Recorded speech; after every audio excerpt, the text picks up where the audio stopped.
No, that's for It's just ours. extra. That's, no, it's the, Oh, that's the RDC stuff Yeah. that's not happening, yeah, but I laid out everyone before I left for the weekend. Well, we're not and- having. Yeah, so I'll have to have new ones anyways.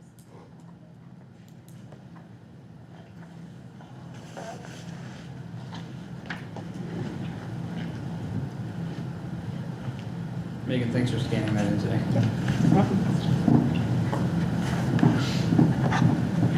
Got my stuff together, but. We're live. Yes, sir. I'll call this meeting to order. The purpose of the meeting is for discussion on the budget prior to our next council meeting. We're here to add discussion but not make any decisions tonight, just to reiterate that. So we've got the video from Baker Tilly where we were able to watch and get some of these questions answered. And I think the big one to me, which is a relief, was, the three columns, were pretty significantly different. If you add the second and third column together, you get pretty darn close to where our budget's at. So that, honestly, was probably the biggest question that anybody had, at least I did, on that. But that does give us a shortfall of about $188,000 and $180,069. So the question is there's some unknowns. It doesn't necessarily mean we're going to spend all that. We may not be in any real harm, but I think my opinion has been is we'd like to start with a balanced budget and not start off with something that is over budget already, even though we're probably not going to get there anyways. I agree. I agree. It doesn't make sense to start out with the whole. No, hey, Mike, I do have a question. The number that I don't have that other form in front of me for Yeah. the 188,000.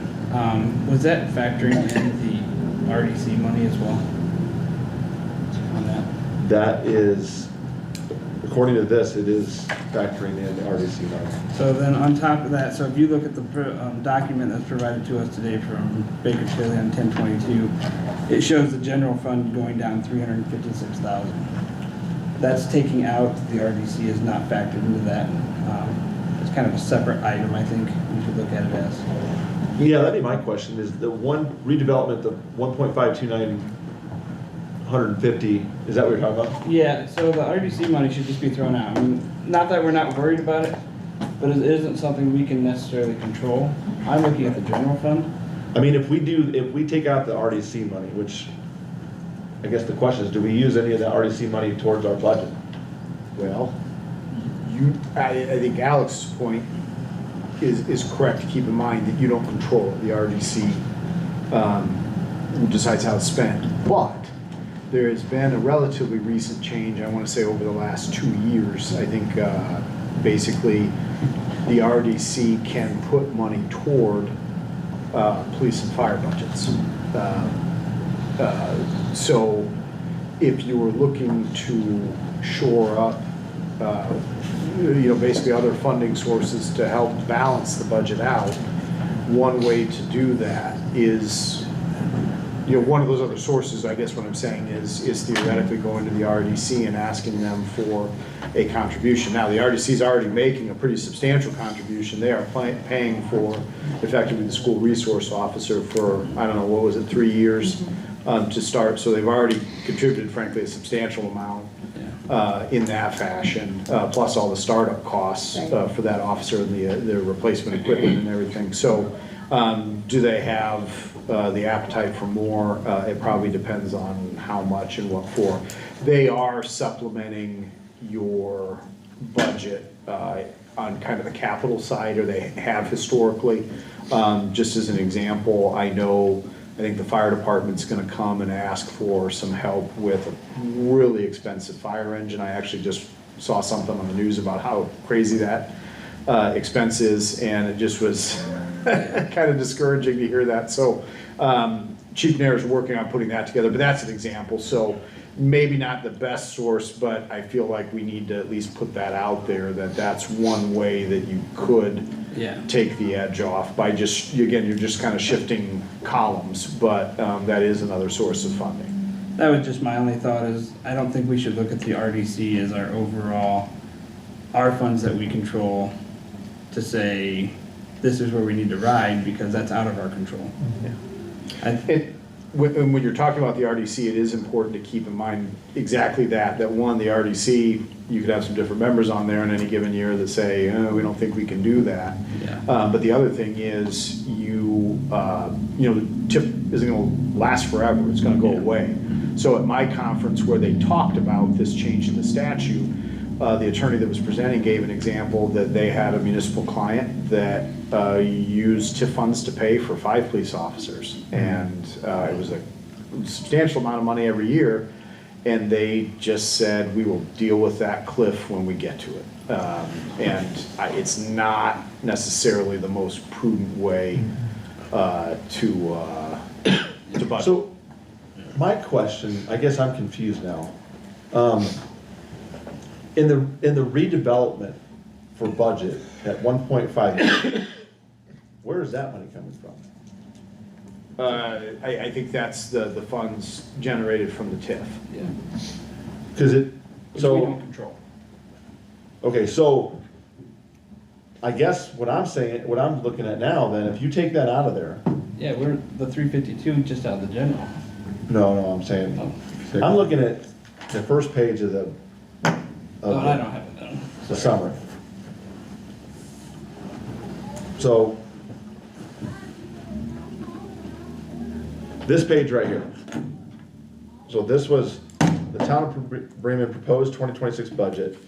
If you go to the very, well, it'll be the second page with information on it, which is this right here.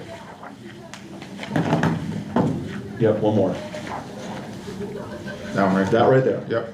So if you look in the redevelopment general, it's 1.5 million. Yeah.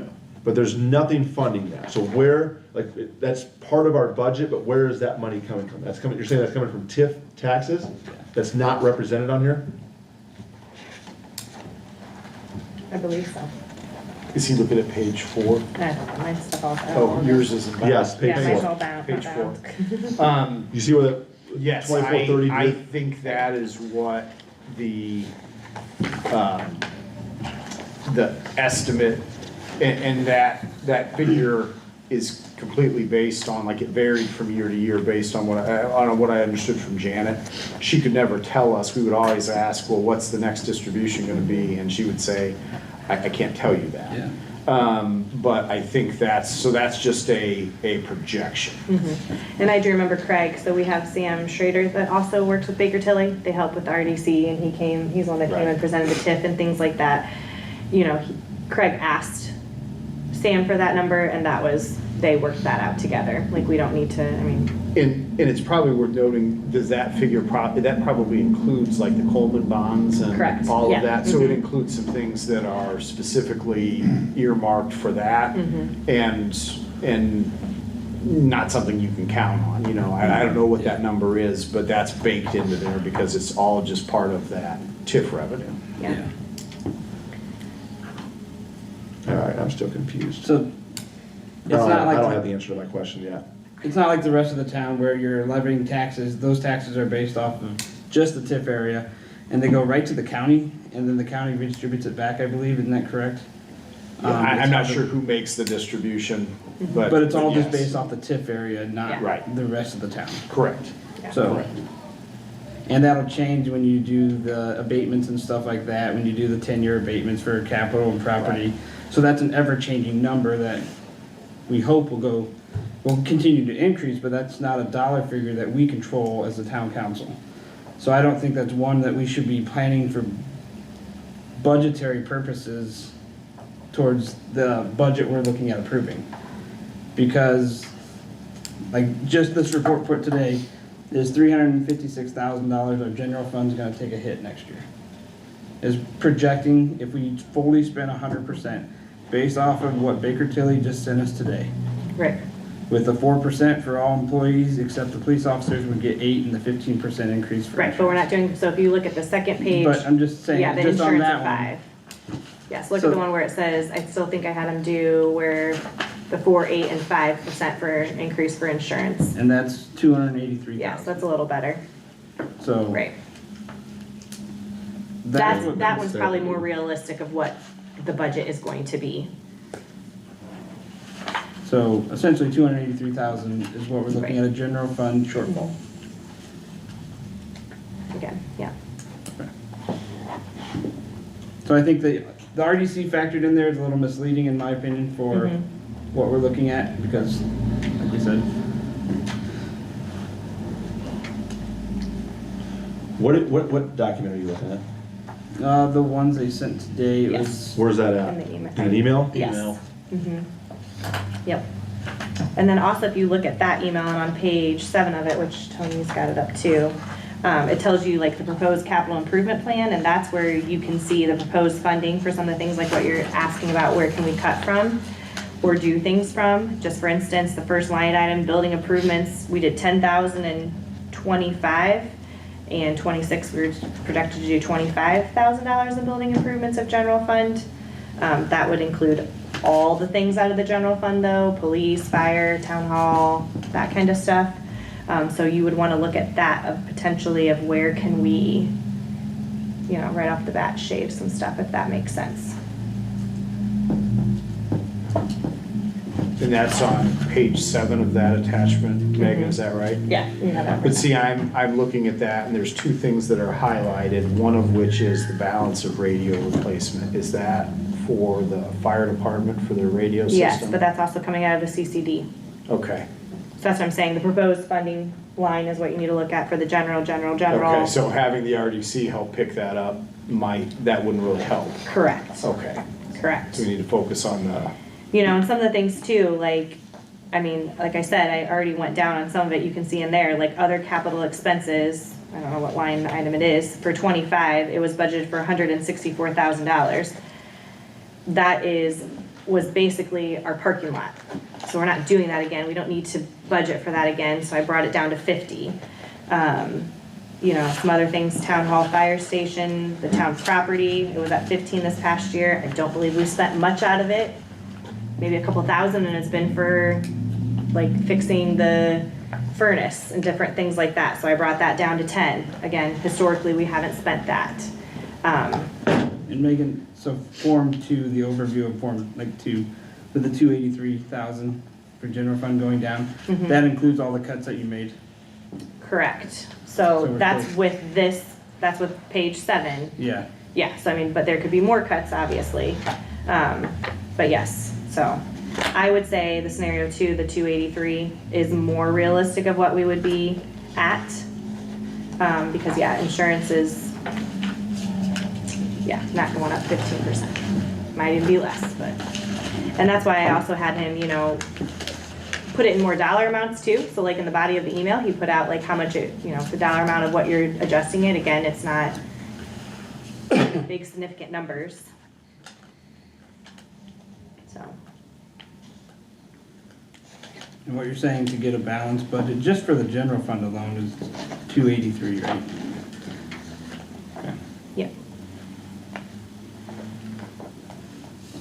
Get back to my, so, but again, if I'm looking at then that proposed funding and I'm trying to find general items, fire equipment, $17,000, you know, is that something that you would like us to take to the RDC and see if they're willing to pick that up for at least a year? New squad card, helps a lot I more. was gonna say, yes, you're doing that as well. You're doing 2 squad cars this year. And again, that's something else to look at too when you're looking at projected going further.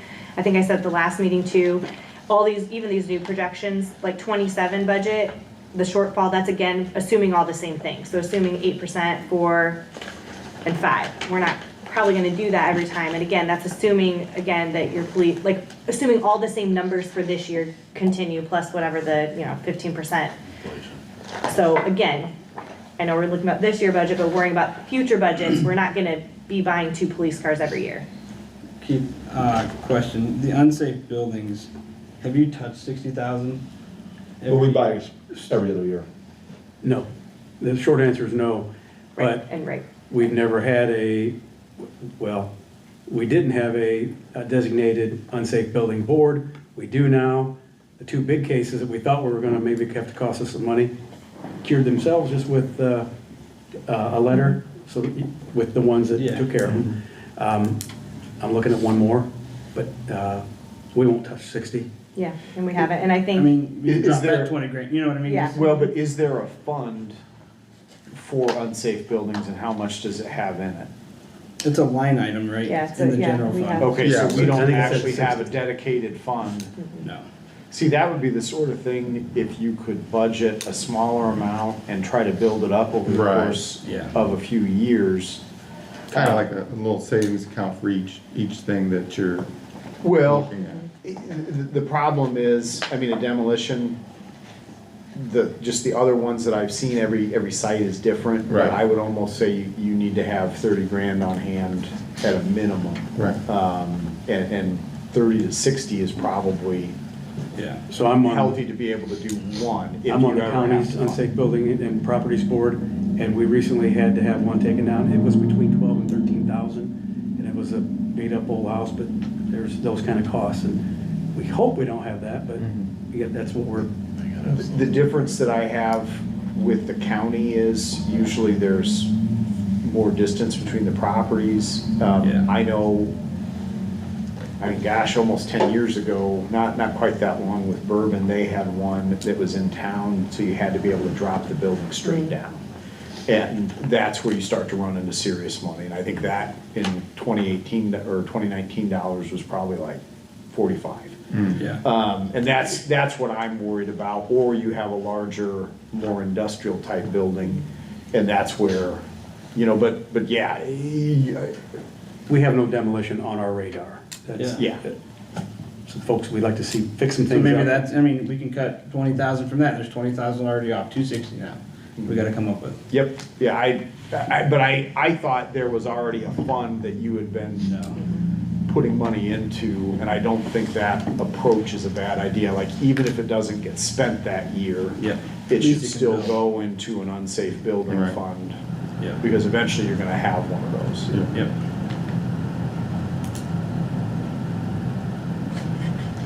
yeah, I mean, another thing too, going line by line, if you want to, starting on page 3 of your thing, is that's where it tells you the general fund of what's been published, what's adopted, right? Like, obviously, some things you can't change, per health insurance, pension plan, but gas, uniforms, some of those, like, I'm just looking at the first page, it's just all police, obviously. But those are some things, again, and that if you want to look to see what I think police pretty much stayed the same, except for the, for the cars and things like that. What if we, just another idea here, the mechanic reports to the street superintendent now. It's not a lot of savings, but the NVH is doing very healthy. Can we just roll his budget into the NVH budget? Because I know it's fluffed a little bit. And that'd be $27,300, and you take away the maintenance appropriation.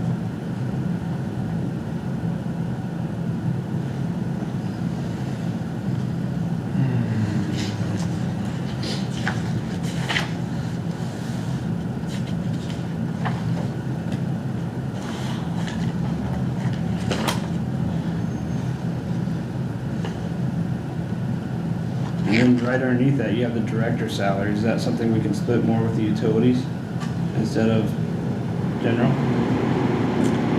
So you can, so Keith and I are both paid a little bit out of general, and then electric, water, and wastewater.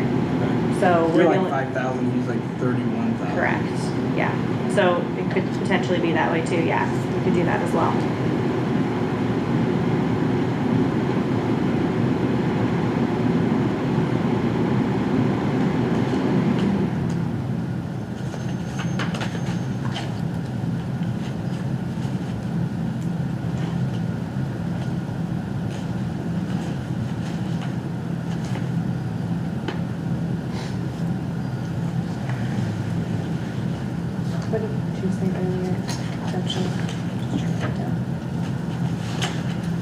fire equipment? Yes. I mean, we'll probably have a redevelopment commission meeting in another week or two. I understand it doesn't help you on your budget now, but we can approach them and say, fire equipment for next year, police vehicles, and see what they say. So we would just need you to tell us, Keith and I, and Megan, to do that. Another one that I know that has been brought up before is hydrant rental. That was on my list. It's on page 5. Other municipalities pass that along to, myself as us who live here in town, instead of us absorbing it. I know that that was a question that Kimberly had asked from Baker Tilly with the water and wastewater part of their, things. So again, that's How much would that be per household? no idea, but I can find out. So we already charge that now, for the hydrant rental fee that's on, it's like line X on the Mhm. town bill. So that would increase that dollar amount. Right. Yeah. But, It could save $128,000 on the correct.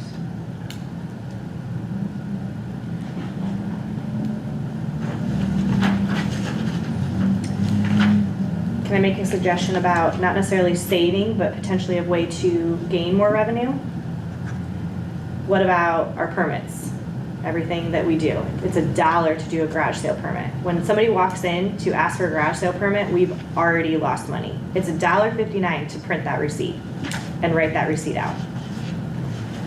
And that's something I know we've thrown around a little bit. I don't know all the other fees. Keith and Tara take a lot more of the other fees. Another thing is dog tags are $1, $2, or $10, depending on if you have a dog or a cat, or if it's spayed and neutered. Like, again, I don't know what those, I would say, again, that's pennies to the dollar going forward, but it's something to think about in general as well, because we are losing money on those as well.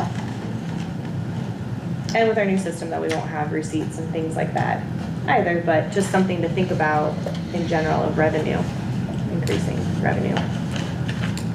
I have talked to Keith about possibly increasing the different permits that you do. Have you done any work on that? I have not. We talked about looking at the area municipalities and see what they charge for tap fees, both sewer and water. But we have demolition fees, street cuts, things like that. But the garage sale and the dog tags, that's not even worth even being part of this discussion. My opinion is we do away with garage sale dollar permit, because I understand why we do it. It's not a revenue source, just a log of who's having a garage sale, and they're not having a perpetual store out of their place. But we can definitely take a look at the other permit fees. But I don't think the few dollars that we're gonna raise and the few that we do is gonna be an impact on our budget. But we definitely could take a look and see if it's time to raise it. It'd be a good time to do that. I think most of the things that we have on the books are so outdated. They haven't been reviewed in 10, 20, 30 years maybe, since way back when Dave was around. Well, Implemented everything. Oh, yeah. for instance, is a street cut permit is $100, $100. Alex, what's the cost if we had to pay for a patch in a road and the? Well, so technically that $100 was there to do any kind of restoration because it didn't show up, but they're supposed to provide insurance. So if they don't complete the job or do it right, we can go after their insurance company and say, hey, you gotta pay for that. But from what I understand, $100 is extremely cheap Yeah. on what we're charging. But I don't know that we're checking or doing those, Right. that, that could be an easy revenue source. I don't know, when's the last time we charged for a street cut permit or right-of-way permit? Every time they come Every in? time? Yes. Okay. So, and then essentially we could chase them down and say, look, you gotta pay for this restoration, and We've only had one problem. We had to fight that a little bit, Okay. and we got that taken care of. When we tore down the subway, did we require a permit to tear that down? So it's a demo permit, it's either 10 or $30. Demolition permit's all And it did is. they have to post bond on that? Not with us. Because I looked at our town code and it's like They have to have a bond of $1 million to do that kind of work? The county does that permitting for us, don't they? We have a demolition permit. Well, I know we It's a do, little- but they do it all through, I thought the county issued that permit for us.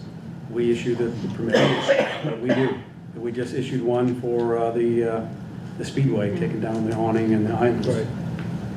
Yeah, I was under the impression that was the permitting that the county took over I early just read that when in I our town started. code. Yeah, So, so I thought they managed all that for us, and I assume that's where the bond is, that they give that information to the county. yeah.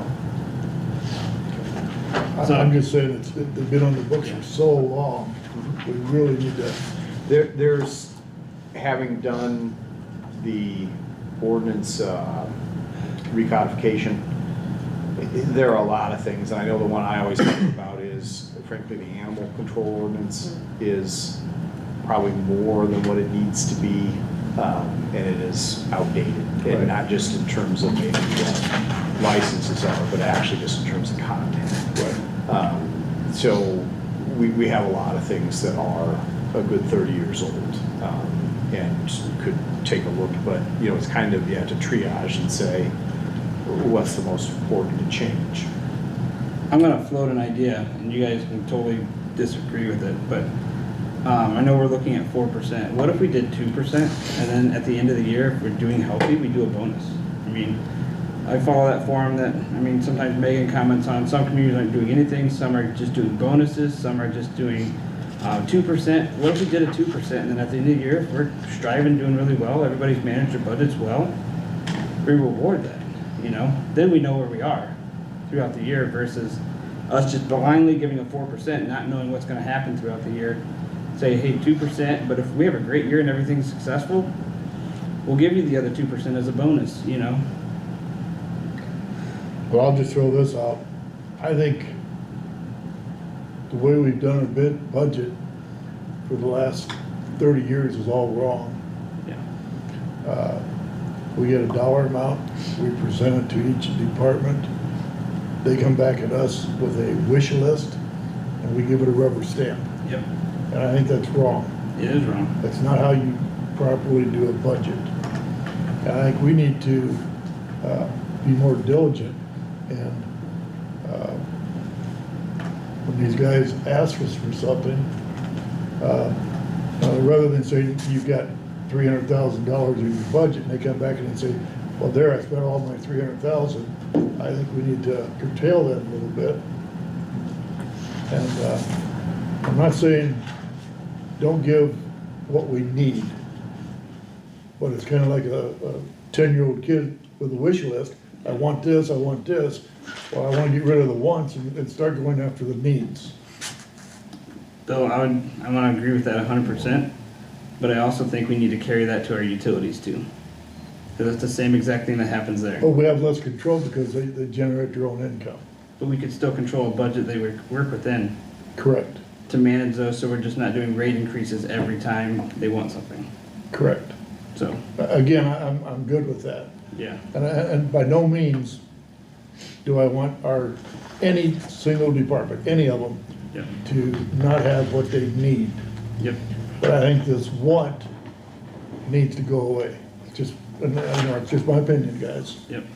I agree 100%. I also, you've probably heard me say this numerous times, I really want the Bremen employees to be the highest paid in all of Marshall County. Yep. I want everybody in Marshall County want to work for Bremen. Yep. Well, you do that by giving better wages and giving them the equipment they need and treating them right. Yep. So, personally, I don't wanna walk away from the 4% raise. I would rather myself look at cutting the budget temporarily, Yeah. and then at, October of next year, or July, or, like Dave said, quarterly, we can keep revisiting it. And if Matt needs something, let's say we cut his budget by X, but he still needs it, it's not a want, but it's a need, Yep. then we could proceed. Megan, can you do that? I mean, once you set your budget, you can never go above it, right? Correct. But we can lower it. Correct. I've already checked on that. Yeah, so we can lower it, so that situation. Even all this stuff, now that we've put this in, we can't, like, if we came back and said, oh, insurance can be 50%, well, then we're just gonna have to do an additional, we can do additional appropriation, right, come towards the end of the year, but this is the budget that we've adopted, right? Like, sort of adopted, and we can go below it, but we can't add to it right now. Yeah. But going forward, yes, we can totally change how we do things. Yeah. And something else I was trying to remember exactly, and maybe Bill and Keith and Tony can help me. Again, learning curve too, you know, our property taxes, we just give out how we want to do that, and that is not a set amount by the state. That is something that he said on that video, right? Like, didn't he say we could reallocate that if we wanted to? So again, that's something else that we can look at going forward. Do we want to do something different with that? I don't know, you Like, know. that's something, Mike, didn't you dig into that at one point? It was like, there was an available 1.8%, but we were only doing like a 1.1% or something to that effect. Didn't you look into that like a year ago? Talking about max levy, or what do you? I almost think it was done with the MVH, because the MVH only used to recede in 600,000. And I think there was a redistribution there to bump that up, so now we're close to 900,000. I think there's a redistribution there when Austin was pitching more roads to get paved. So I'm not 100% sure, but it appears that way, so. You know, and while we're on this talking point, I think at different times over the period, but we've all said we need more money to repair the roads. Yeah. We're going to need more money to replace all the pipelines, water lines in town. We keep talking about it, but we don't do anything about it. There's no funds being set aside for that purpose. Yeah. I thought the gentleman on the video in that conversation said there was money being set aside for The the MV water now. Well, that's because we just re-upped the rates on it. Right, well, no, I'm just saying that he said that was there, but that was one of the pots that you Yeah. could trim down in order to make up the shortfall that he used as an example. And as it stands right now, the MVH is fully utilizing and funding the community crossings grant to the maximum ability. Right. So I think that's the best use of those funds. I mean, they're hitting that $1 million mark, so, and they're only paying 200,000, so they're maximizing that $1 million threshold, which is great. So that's gonna start making progress, just the bigger projects he's doing, but it's gonna start making progress, so that's promising. Before, we couldn't match that, and then there's funds have gone up and we could match that now, so. I was just today, Austin got a hold of me. Yeah. He's going to be in need of a new truck. And when he priced it out, to beat the deadline for a major increase, we're still looking at $300,000 for a new truck. Yeah. And then we're looking at $3 million for a new fire truck, Yep. you know, and just on and on and on. So that's why I say we need to start setting some funds, rainy day funds, whatever you wanna table it as, I don't care. But I think we need to get rid of some of these wants. And if Austin truly needs a new truck, he needs a new truck. If we truly need a new fire truck, we need a new fire truck. Exactly. But my discussion with Austin, he already had the numbers, so I asked him to look at refurbishing the truck that he has. If we put a new bed on it, go through it, is that gonna cost us $75,000 and have a truck that's gonna last us for another 6 or 8 years or whatever it might be Yeah. versus $300,000, so he's gonna work on that. Kind of what Stan Klotz is doing, like at the county Correct. level. Yeah. Correct. And he also said that he could take a look at dropping back to a smaller vehicle, not quite as large of a dump bed on it, to, you know, haul the salt around, and we might be able to save that way considerably. Yeah. Well, just by the discussion we were having, it got his mind thinking, so he's honestly gonna dig into and see if he can still come out ahead, save money in the same breath. Yep. So that's what we need from our supervisors, Oh, yeah. to look at things like that, Yep. rather than just, I want this. come to us, we rubber stamp it and call it good. Yep, Yeah, so, I agree. Good job. yep.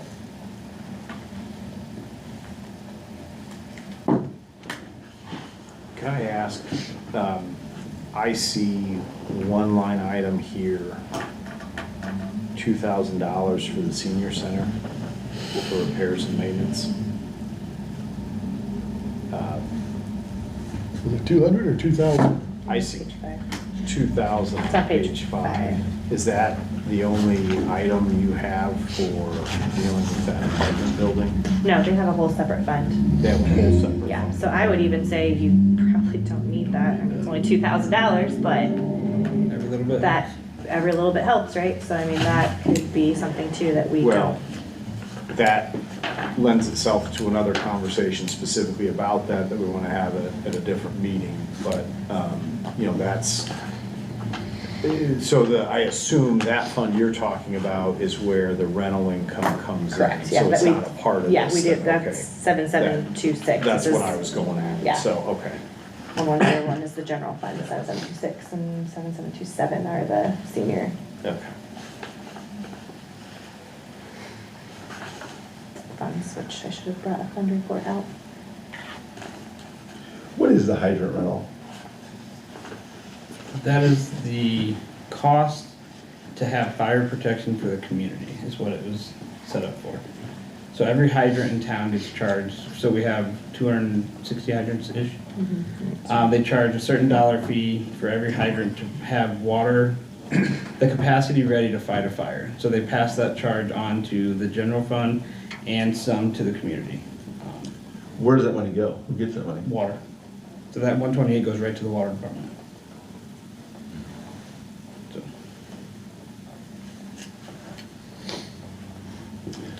Couldn't that just be part of the water rate?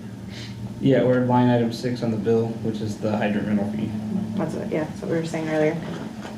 Potentially look at what it would look like to pass that on or whatever. Yeah.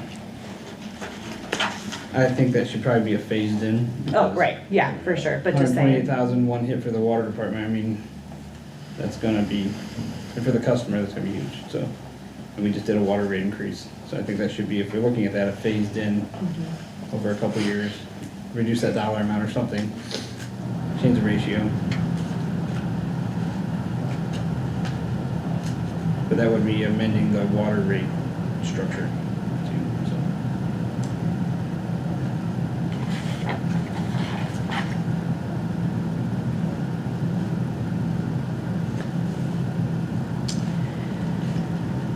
There, since you're here, is there anything that you see that could cut out of yours? I mean, we're looking for every, Well, I'm gonna address his topic. Yeah. And yours, about the trucks. There comes a point in time when a truck is more of a hindrance than it is something else. Problem is, I have apparatus over there right now that I can't get parts for. I can't hear you. I have apparatus over there that I can't get replacement equipment parts for. So if something goes down in our squad, I have to call to California to try and get parts, and they're remanufactured if they make them. So there comes a point where doing a refurb is one thing, but you have to look at the overall usage of the truck, because before COVID, people had parts on the shelves everywhere. After COVID, you can't find parts. They have to be specially made, or they're made in Mexico. So you have taken the lifespan of your vehicle and you've brought it back down. It's not any longer as it used to be. When I started, our trucks were replaced every 20 years. The ladder truck we're talking about is 28 years. If we get a new one, it's gonna be 28 years old. It's coming to the point of its end of life. So you're doing that with your ladder equipment. We have such a good maintenance program in the town and next door with the fire department and even the police department. We're trying to stretch the life of them, but there has to come a point where they start nickel and diming you to death. Look at the 2 squad cars that we had to get rid of. 130,000 miles, and then it's okay. Which Troy's car was the one that had carbon dioxide issues. $7,000 to put a new exhaust system in it. It's not worth putting that money on it. So you have to take that into consideration when you're talking about revamping a vehicle for another 5 to 10 years. What's going to happen to that vehicle later on? You can send it out for rehab or refurbish, and then you might end up throwing money right after it again. And I do agree with you. Yeah. I absolutely agree with everything you just said. But I'm also gonna say, if it's feasible to refurbish it, we need to look at it. That's what I'm saying. Sure, there, but, If it's- if but it's I'm telling you, something we there's a can't part, use- there's a time right now, we can't find parts for half the stuff we buy. And you know, when you're talking about refurbishing, you would consider all of that. Yeah. Just because you can save $30,000, but you can't get any of the parts, well, then it wouldn't make sense. Well, it depends on what, you know, major refurb, you're looking at gonna be half the cost. So if you're buying a new truck for 300,000, you're gonna totally refurb it. You know, the only thing basically you're gonna keep at that point is gonna be the frame, the transmission, and the motor. Everything else has to be replaced, all the electronics, et cetera, is gonna have to be replaced. And Well, it if you depends on don't the do that, those parts are gonna be the parts that start nickel and diming you to death. Alex can understand that from Yeah. all the heavy equipment he uses. we face a challenge here of 283,000 and Yeah. I- anywhere where we can save at this Sure, point. I understand, but I mean, I know departments are stretching them. Brad has stretched the Oh, yeah. squad cars a lot longer. I mean, he's got squad cars with 130-some thousand miles. That's never happened before. Yeah. You know, and we have apparatus that are in 27, 28 years old, and we're trying to Part of prolong. Brad's situation was, he got hit with COVID, Oh, sure, and he was told, no, you cannot get new yep, cars. sure, And so now, he's having to pay the price yep, for it. absolutely, And we understand that. yeah, That's why we're not gonna balk at giving him 2 cars, just go. right, no, I think he needs it, If yes, it's required again next year. Sure. To help catch him back up to being, you know, in that safe zone, Mhm. we'll do it again, yeah. if the money's there. I'm okay with all of that, but that's really not what I'm trying to Okay. get at. I'm talking about a salt truck that the bed is shot on. Mhm. Supposedly, the frame is solid on it, the engine's in good shape, it's got like 40-some thousand miles on it. It's old, it's got a lot of hours on it, maybe the hours are gonna outdate it. Sure, So all I'm asking is that we look at both big pictures and see if we refurbish it, and the one he's looking to replace is a 2012. So, you know, he's got plenty of years out of it. So if we can get close to that amount for half of the amount, then it's worth looking at. sure, but I just know across the board, parts-wise, it's starting to get crazy. Right. To try and get parts, because, again, you know, in the old days, you know, GM would stock parts for 30 years after. They're not doing that anymore. Right. You know, due to COVID, they're like, they got stuck with all that inventory during COVID, and they're like, we're not doing this Yeah. anymore. Mike probably runs into that with RV parts. You know, you get 5-year-old RV parts, you can't find parts for them. So, We just have to look at everything. Sure, We have to I try to understand. cut, you know, here, Yep. cut there. but, yeah, I mean, Yeah, I was just asking, any line item that you think that we could kind of. so, from my standpoint, okay, so when I make my list assessment, I do a needs assessments for what our department needs. Yeah. We start from start to finish and we look at everything. I don't know about the other departments and what they need. So we have things we must have, things that are gonna come up in the next couple of years. So like every year for the, for my budget, I've told you guys, hey, just so you guys know, in another 4 or 5 years, I'm gonna need to replace 60-some air pack bottles at about $1,100 a piece. Yeah. You know, I'm trying to prepare you for that onset of that cost. I'm not gonna do it now because they have a lifespan of 15 years. Why would I do them early? Because I just throw them away. I'm just preparing you. That's why I write those on the bottom of all the budget requests. I think a lot of the other departments do that. I don't know. I've never really sat through them. Right. But I'm trying to prepare you guys for things that I have upcoming. You know, and we're getting hit, I know for my side, we're getting hit every year for things with the laws changing. So like, before we had tons of hose, you know, and so now they made them a 30-year lifespan on hose. Fire hose is gonna be 30 years. So I take that and I give them to the other departments, but in turn, I need to keep buying that. So when it comes out of date, every year we try and buy that. Well, the same way with some of the other equipment. Everything has a warranty expiration date on it anymore. It's crazy. And our testing has gone up 3 times as much as it was when I started, because the government says you will test these things, and we never did before. So those expenses are just getting higher and higher and higher too. You know, just the ladder, for them to come in and inspect the ladder truck and do the non-destructive test. The non-destructive test is where they test the welds in it. That's $4,500 just for that one test. And it has to be done every 5 years. And Greg Miller, believe me, is on me every year. Hey, I need that copy of that approval because you're not running that fire truck if you don't have that. And that's kind of what it's coming to, because everybody's looking to get their money somehow, and a piece of equipment breaks and they get injured. That's what they're looking for. So we have to be be proactive and stay on top of that. What it might come down to is, that's why Alex is asking you, is there anything you see where you could cut a little bit? So generally, like I said, there's things I need, things that I'm gonna have to have by the end of the year, and then once. If there's monies left over for the wants and needs, that's where we buy newer type equipment, newer things that are newer on the market for our guys. You made a comment that you want to see Bremen have the best equipment and the most pay. Well, that's where the best equipment. We have 36 volunteers out here because if you drive anywhere around this county, we have the best equipment out there. And these guys want to come here because we don't spare a dime on getting their gear and getting the equipment and getting the best technology that there is out there. That's what they want to come and see. That's what brings them back. And my question to you would be, do we really need 36 volunteers? Yes, Why not- you why need not more. 30, why not 20? Well, see, to me, that doesn't jive. Okay, all right, To me, it seems like a little bit of an overkill. okay. So you realize they're volunteers, right, Bill? You understand I what get that that, word but means? do you realize that we have to train them? Yep, They have wages and so Yep. on and so forth.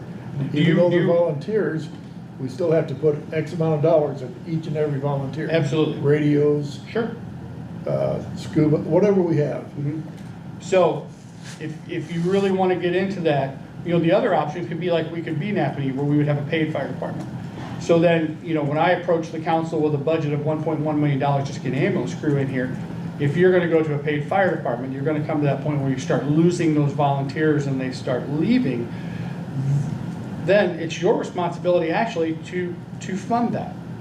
As a town, it's your responsibility to fund a paid fire department if ever all the volunteers leave.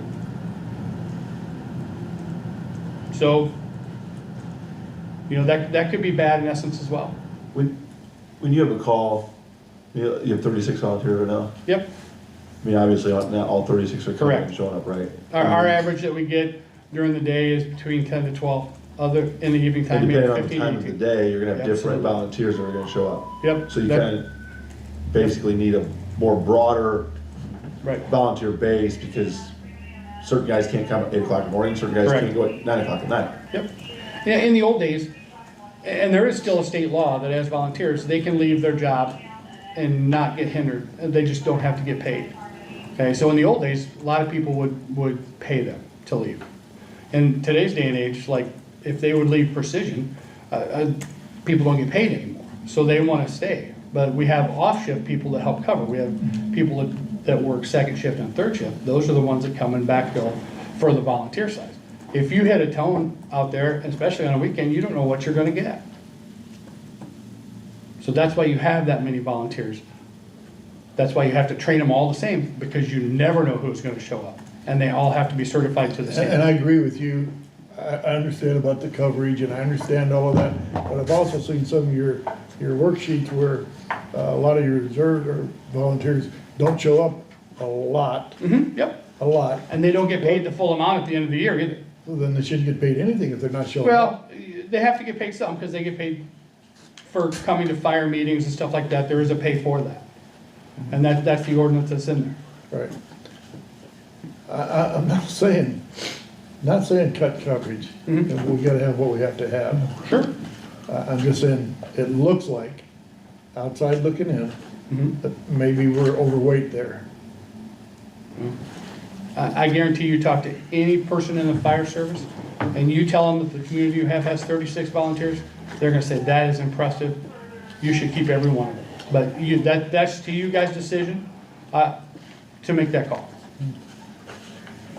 Mr. President, would you be okay if we took this document here, this budget estimate, and all of us took it home, marked it up how we think things may look a little better, and provide it? I mean, what is your, I don't know, I mean, essentially $283,000 short. We gotta find these funds somewhere if we're gonna have a balanced budget. To be honest, I would defer to the superintendents. Okay. I am not here day to day. I'm not gonna argue with Matt on what he feels. I mean, I feel like we put him in the position that he's put in and every other one of our supervisors, correct? Yep. You have a different perspective. Yep. and you're rattling off stuff, and I love your knowledge because you were on the other side of the fence, right? You know, so to be quite honest, I don't have that intimate knowledge to go in there and go, well, I don't think you need $4,000. I think, to me, and I think, to Megan's point earlier, you said we're $283,000, And right? reminder, that's a general fund. General fund. So like, when you're looking at the 280, whatever, that is general fund that we're short. So again, asking all the other supers, I mean, Matt and Kyle are the only two that are out of the general fund out of supers, right? Okay, so Yeah, you're saying between utilities and, but that's the whole budget, the general fund? So like MVH, that's its own line item, and that's doing healthy. yes. That doesn't So need to be the general touched. fund is where we are seeing a shortfall of what you guys are trying to necessarily balance. Okay, so the general I would say. fund is, So that's when I mentioned about the mechanic coming out of the MVH, because the MVH is healthy. The mechanic comes out of the general fund, and that was Currently. at $27,000. Well, but I understand what you're getting at, but I think I would say you ask everybody, including me, because I look at this and I'm like, well, I don't know as much as very specific things, but I found a few things that we could potentially move over to the RDC, for example, that would help. But I wouldn't want to discourage ideas from anybody. Yeah. So. No, I'm open to Yeah, that. It just- so I don't think it necessarily means it's only you five guys doing it. I think you tell Keith and me and Megan, because Mike's point is also well taken, that, you know, basically we know where, Even department heads, yeah. how some of these things work, all of us in our own way, and we might be able to say, here's a suggestion, this can be cut, this can be moved, that sort of thing. Yep. So, I just didn't want to sit here and spin our wheels on little stuff. We have to have a resolution of what we're gonna do, so. right. Another thing you could do is the other capital outlays, other capital expenses. I mean, I think that was originally at 150 from last year. We kept it, we took it down to 50. I mean, we could do 25 on that, and that's $25,000. Again, just because we can always, if we need it for something else, we can always, I mean, the funds are there, but if you want a balanced budget, you know, I can see what we've spent so far in that. You know, again, that's another thing to add on there. As far as what's spent, again, unsafe buildings, again, is that something that we need to drop down a little bit, or do we keep it at 60, or say, okay, we'd be okay with that 60 if it needed to be, whatever, you know? That's why I asked about the quarterly or Yeah. this quarterly. It'd be Right, nice to and- know where we actually are compared to what we have in the budget Right, right now, so we can see Mhm. what makes sense going forward. Right, And do we have a historic, I mean, this form right here that has all the costs and everything. right. Do we have last year's, what we actually spent in each of these line items? Yes, I could do that. I mean, I think Mike still has it at his desk. That's what the original things that I gave you guys in those packets for when we some had. reason, so like, In here. and I No, got a and that, and the mess, I got budget a work. mess going on here, but. That was based on what they actually spent of last year. So, and this is where I'm at, like, so, and I just want the confirmation on this, so like, this happens to be the budget for MVH, right? And so, we would go through and, for example, snow removal, let's not use that one because it doesn't say anything. So, equipment. One year we spent 286, one year we spent 133, let's not do equipment, because that's not a good one, because equipment changes so much. Yeah. I'm looking for something that's. And snow removal, we might have no consistent. snow, we might have 20 feet of snow every day, right? Composite's a good one. I love snow. Composite's your asphalt patch and stuff like that. But so anyways, what you're looking through right now, the numbers, those are from, I think I did that in, it does say like as of end of May, what they spent. And it does show what you ended up spending last year. So those are the true numbers of what they Okay, spent yeah, last so year. here's just one example. Equipment, police appropriation, $30,000.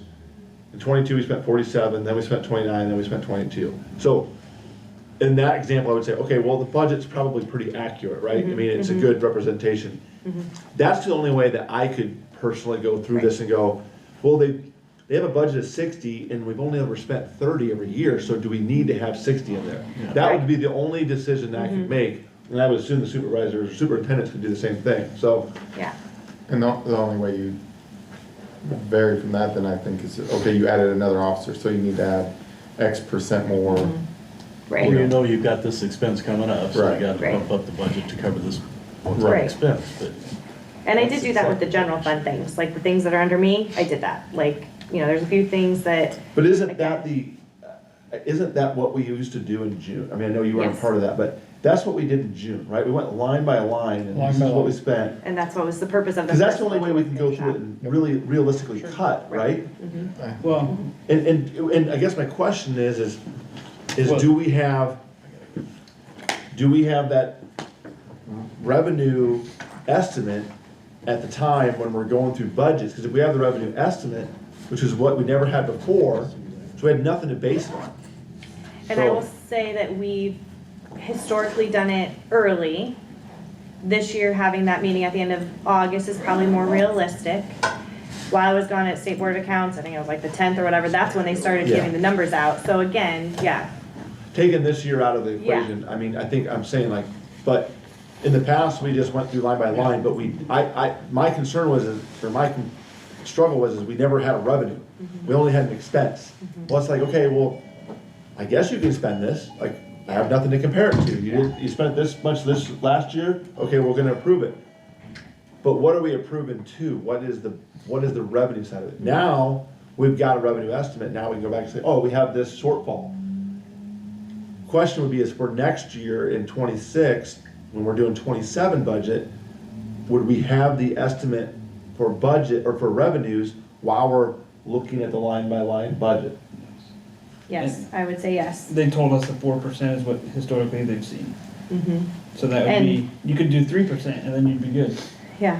You know? And I would even say too, like Craig, I don't know if it was on this last call or again, I've talked to him a lot, you know, different things. He did say, you know, this is ending, right? Like that's kind of why some of them are on vacation now. They're done with their job for this year because all the budgets need to be approved by November 1. There's also the AIM Summit this week. That's why a lot of people are gone. You know, he's like, we can look in February once the dust settles and see what you truly spent in 25. Did you shortfall yourself $92,000 as projected for this year? Or did you end up gaining 150? Yeah. You know, and then we can do a more accurate, and like Dave asked earlier, can we get a quarterly? Yes, we can. And that's part of the problem too, is we have not worked with them on this side of things before. I mean, they come in February to work with wastewater and water for their budget for the next year. Baker Tilly does. Ideally, we can't do that totally, but we could start looking at those numbers, right? Like we could start looking at, okay, they already looked at the first half of the year, they looked at the second half of the year, and then the beginning of the year too. We could start doing that and be more proactive with the budget going forward. Yeah, I mean, I'm inclined to say like, you know, we approve the budget, we look at it again in quarterly in February, and you go, okay, how are we tracking? And if we're trending good, no worries, right? If we start to get to a point where we're trending the wrong way, then we've got to sit down and go, okay, what do we need to do here? Yeah. I mean, this has been a good year. This has been a good learning year, to be quite honest. I mean, you worked your tail off trying to find and get all these questions answered for us. It's starting to make sense. It's still a lot, I'll be honest. I mean, like, you got this report, you got this report, you got that report, and I'm going, holy cow, like, I just need one P&L, please. Just give me a P&L. Yeah. Profit and loss statement, that's what I'm used to, but Yeah. I get it, so. I appreciate, the one thing, I mean, I didn't know a lot, but the biggest thing I got from this is we can redistribute the tax money. So if we feel like next year, things need to be a little different, we can redistribute that. Which that's a huge item. If the MVH is growing like crazy, you gotta lower that a little bit to put it to general, and then you're balanced. So, and I don't know if anybody in this room has the answer to this question, maybe Megan, you might, or Mr. Wagner. On this estimation, that goes out, and you know, like for 2026, we got the 356 shortfall, whatever. But if you look at above there, up until 2027, we've got lit, we've got local income tax, and then they estimate municipal lit after that, right? So that's where in 28, we would have to adopt a tax to cover the shortfall that we're gonna lose on the what they're calling local income tax. Right. My question is where does the local income tax come from? Is that income-based, property tax-based? Well, I mean, it's an income tax, it's just not, it's imposed at a different level. And what they've done is, they've taken it and given, essentially the county is going to receive all of that. So depending on, it's kind of a windfall for them, the way it looks right now. And then for communities under 3,000, they will decide how much of it they get. So we are over that threshold, but other communities that are underneath that, the county will actually, the way it's drafted now, and there's a lot of changes still coming. this So, thing. so the tax is still there? If it's coming out of my paycheck, or My is it gonna stop understanding coming out of my is the paycheck? county tax is staying in place, but the county gets it. They will distribute potentially 100%, but I think the county it has to be at least 25% if I remember the slides from our presentation at the Municipal Lawyers Conference. So if your town was like anything smaller than 3,000, which is everybody other than us in Plymouth, technically the county could say, we're only gonna give you so much, and we're gonna keep this and use it somehow. So Hold on, you're not answering my question. I know, but what I'm getting at is, then this would be all the municipalities that are over that number, if they pass a new tax, my understanding is it goes on top of that. Is that what you were getting at? So you're saying that in 27, the tax Pushes to the county instead. that pushes to the county, so my check is still gonna get hit, and then we're gonna pass a new tax, and I'm gonna get hit for more taxes? Like, what are they gonna do with all that extra money? I'm sorry, I'm speaking in general terms, but no, because I think the county basically is going to keep more of the property tax, but this would essentially be a new payroll tax. And that was the trade-off, and some of us circulated, I know Keith saw this, there was a gentleman who wrote, he was a libertarian, and he wrote an editorial for the Indiana Capital Chronicle. I can send it to you, because I circulated it to some other folks in Marshall County that called exactly what happened. He said, all they're gonna do is they're gonna cut property taxes but create this ability to create these new income taxes to allow municipalities to replace that revenue, because this is quite a gash for them. And it's just shifting the responsibility. So basically, the state gets to say, we cut property taxes, but your tax burden is going to be, probably about the same, because everybody's gonna have to create these new taxes to replace the shortfall. And it was a shell game of sorts. But technically, if you're a renter, you're not paying property tax right now. I think the assumption there is that the landlord is calculating the property tax into that person's rent. They're not directly paying it, but frankly, if you're a landlord and you're not including your property taxes in your rent, then you are probably losing it, right? So, in theory, if they cut property taxes, rent should go down.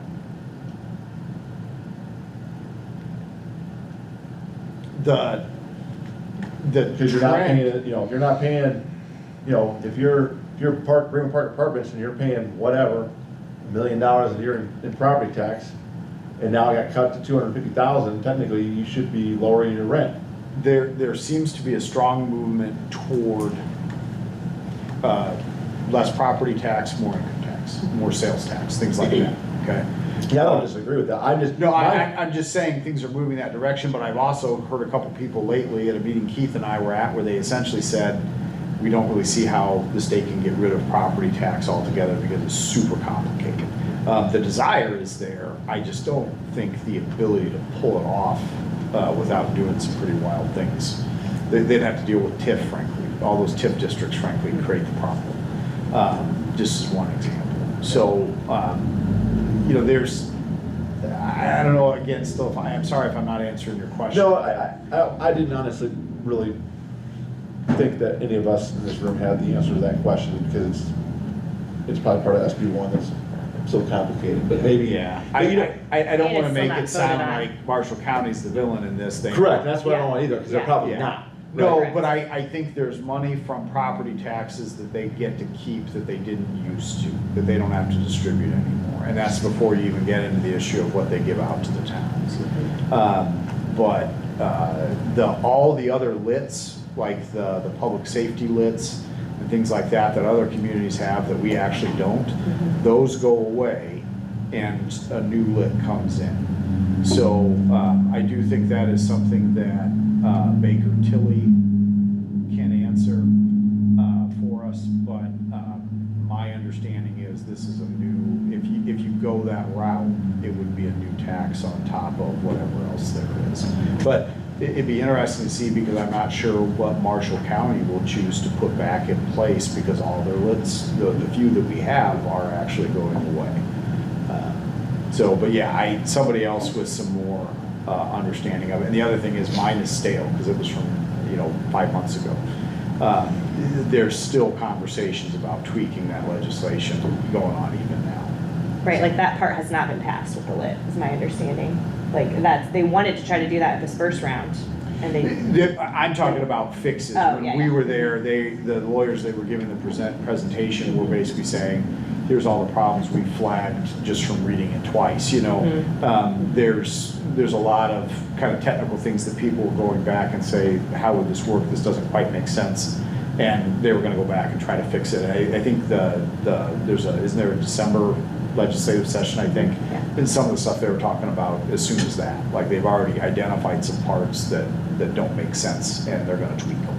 yeah. So the problem is, it's a bit of a moving target in the sense that you don't know what the final product's gonna be, because they've got, a couple of years to fix it. If you were gonna take that action, the earliest you would do it is 27.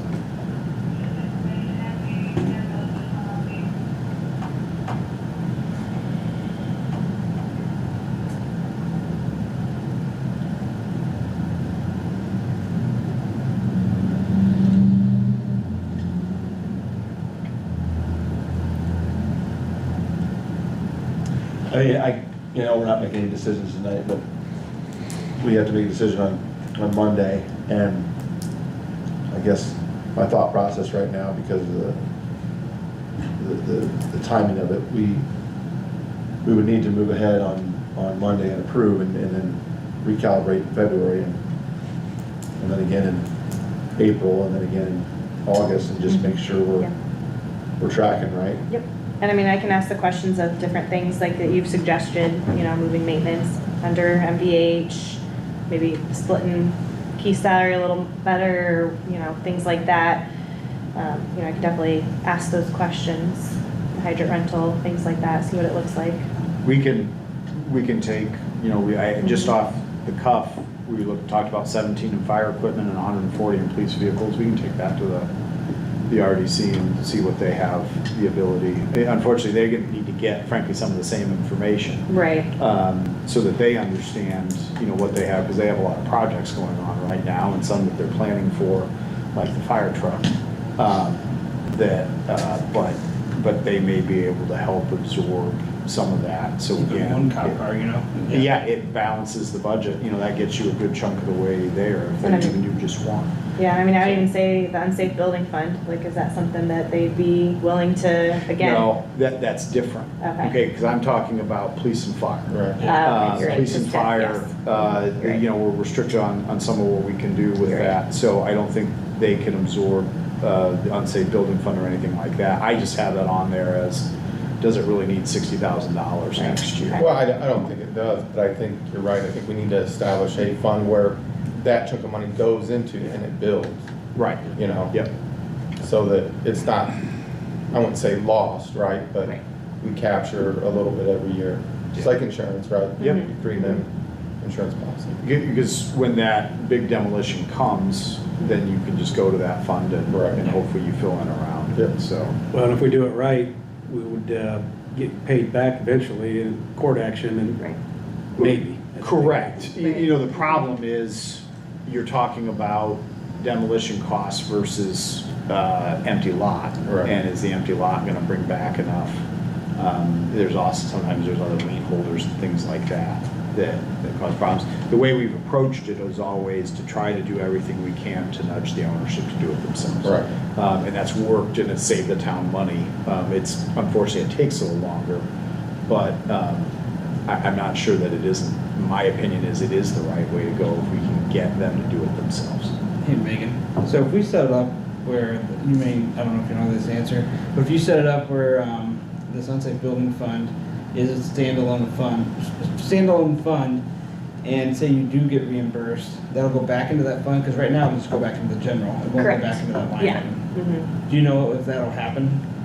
I mean, if you pay it out and you're getting reimbursed, it would go into the fund that you got If you have reimbursed. that special fund Yes, set. right, yeah, like Okay. we've done other things, I've Like done right now, other if things you like get that, paid for back- like some of the grant, there was a grant that Chief got, and then we paid out of the general fund, I and I honestly just said, believe put it we right back already in. had that fund already. Yeah. That we just weren't necessarily putting that money into it. So I apologize for that misunderstanding. Are there restrictions on who the utility wages can pay? As example, right now, Megan and Keith, Tara, Jamie, and, their wages come out of the utilities. Right. I think they look at it, and that's maybe a better question for Baker Tilly as much, but it's always what's related to the utilities, because I've started trying to flag in even my billings, if I have something, if I can isolate it, an expense that's specifically for utilities, then I try to flag that. I did it last month for Mhm. Megan, so that Right. she can say, hey, that one should come out of utilities. We've also talked about just saying, like a general percentage, we'll take that from the utilities every year or something Right, like yeah. that. So I think if it's related to utilities, but I don't think you could make Keith's salary completely from the utilities, because not everything he does is actually related to the utility, he has You know, other you functions. know how much comes out now? 31,000.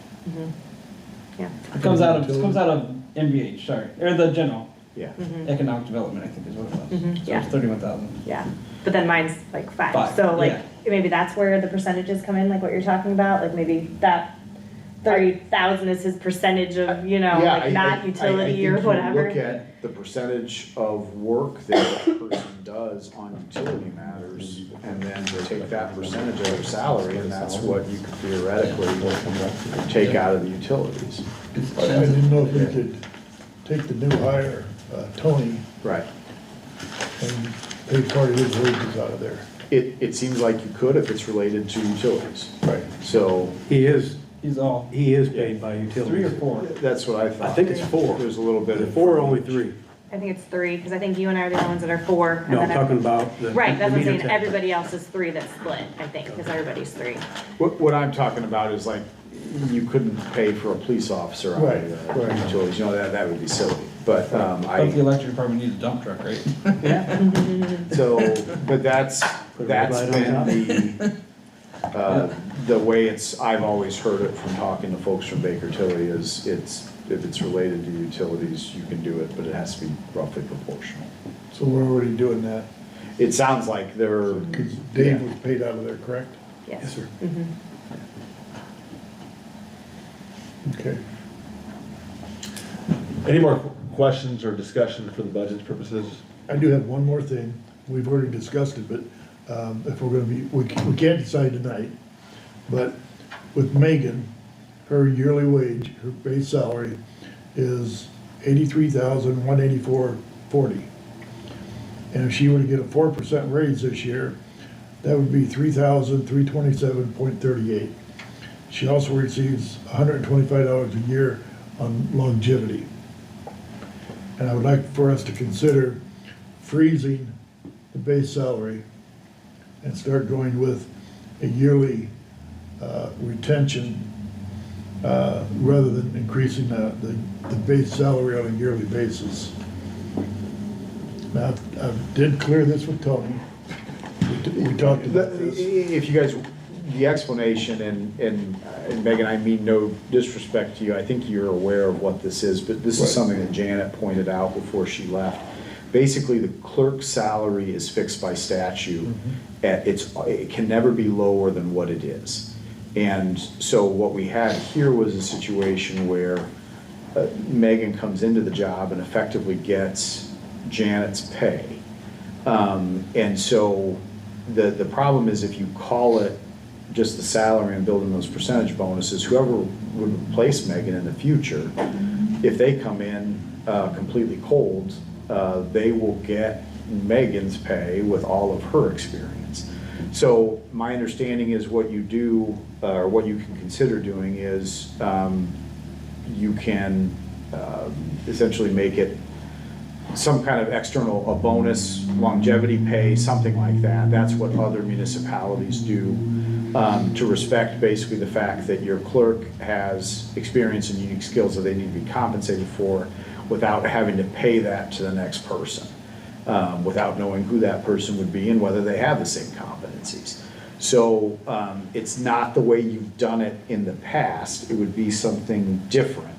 It's just a matter of kind of shifting it to a different form of compensation. So you could call it basically a retention bonus or just a bonus in general and spread that out, pay it quarterly if you wanted, and you effectively achieve the same thing. That's how Dave gets paid. The hospital gives him a retention. Yeah. That's exactly what they call it. But, you know, it's, the state statute is what hamstrings you here, and it's in the AIM manual if you want to check it out. To be honest, I had never gotten into it, but it was something that, like I said, Janet pointed out to me that wage can't be altered. So I was told once by a 40-year employee here that it was set up, and it's obviously different, that it was set up where the clerk treasurer, the elected clerk treasurer position was paid this amount, and then they also became the utility manager, and it was paid another amount. So it was a two-title position where if that person come in, had no experience, they'd just be the clerk treasurer, and that's the stuck wage, and then they would transfer the utility manager fund over to, that wage over to them as well. I don't know if that is the case. Yeah. I Got don't lost in think. the shuffle. Yeah. Well, they but split it into two titles, so like, if the clerk treasurer come in, they were really bad and didn't deserve full clerk treasurer pay, they would have that title that wouldn't go with it. So it is not set up that way as far as I am aware. Okay, it might have used to be, but. Maybe, but it's one salary right now. Yeah, and that was Tim Colzar, and he told me that back in the day, like, that used to be a split. That way, if somebody got in there that had no experience, they But could that jump in. would be like something where you have a position Yeah, and you need to advertise for it. yeah. Like it's an open job, right? Yep. So, that may have been the concept at one point, but man, I don't think that's what's happening at all. No, not anymore, yeah. Can I ask a question on Megan's behalf? How does, the way you guys are talking about it, how does that affect her bottom line retirement? Does that go as part of her salary? If we do it. Go just like longevity. Longevity gets loaded into, That is your bottom line salary, Right. that her retirement would be based off of? Right. But those are the kinds of considerations you need to make, Right. in terms of how you label it. But what it does is, it allows you to throttle what the next clerk gets. This isn't really about Miss Atkins, this is about who comes after her. So, and this was not planned for in Janet's long tenure, as far as I can tell. So, Can you change that retention year to year, so? yeah, no, you would have flexibility about that, and I think the intent is to absolutely make it keep pace with other Everything else, yeah. raises and pay increases. It's just, you're not doing Affecting it the on base salary, salary, right. because it really, you know, like I said, Megan does this job for 12 years, and somebody else comes in and gets the benefit of her 12 years of experience. Yeah. So, I understand the point of it, and it's essentially a political solution, because it's designed to keep the town council from making the job unpalatable to somebody from the other party who might wanna run for it, right? So I understand why it's there, but I think it has this unintended consequence. Considering we can't make a decision tonight, can we table this? Oh, yeah. I've got, urgent, somewhere I gotta go, so. Sure. Yeah. Can we? Yep, yeah, but Yeah. just, that's the explanation for what it is, so. Yeah. Okay, we'll call this meeting to adjournment. I'll make a motion to adjourn the meeting. Second. All in favor? Aye. All right. Said something.